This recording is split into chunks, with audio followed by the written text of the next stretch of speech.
Honoring Black History, sponsored by the Tennessee Education Lottery. Thanks for staying with us. In our Honoring Black History series, we follow the story of a Southwest Virginia man who grew up during segregation, using his experiences and educational struggles as lessons and sharing those lessons in a book that he published in recent years. Kelly Grossfield sat down with Glade Spring native Jerry Jones and shares his story.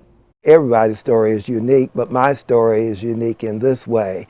Jerry Jones, a 50-plus-year educator and professor at Emory and Henry College, grew up during segregation. He attended the colored-only elementary school in Glade Spring, Virginia, covering grades 1 through 7, the entire student body, a little over 20 kids. One teacher taught all of the grades, so it was unique to say the least, but it was more than what my mom had. He then transitioned to an all-black high school, his only option in Bristol, Virginia. If you were black and lived in Washington County from 1948 to 1965, you went to Douglas High School in Bristol.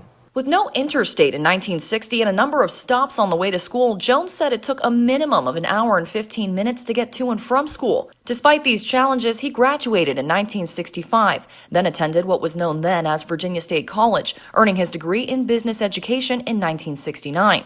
Jones said finding a job post-graduation wasn't easy for a black man in the late 60s. School districts, even in this area, wouldn't even answer my letter.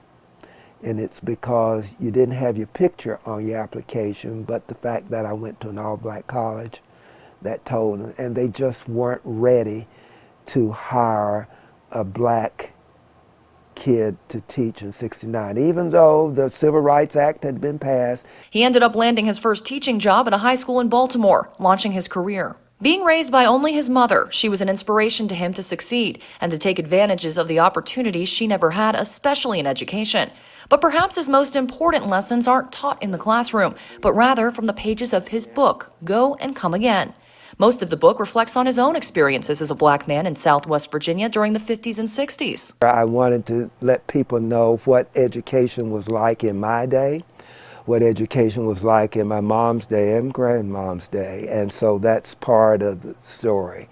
Encouraging readers to look into their past and never forget where they came from, as well as all that can be accomplished now. In Glade Spring, Kelly Grossfield, News Channel 11. Kelly, thank you. Our Honoring Black History series continues each Monday through the month of February right here on ABC Tri-City, so make plans to join us.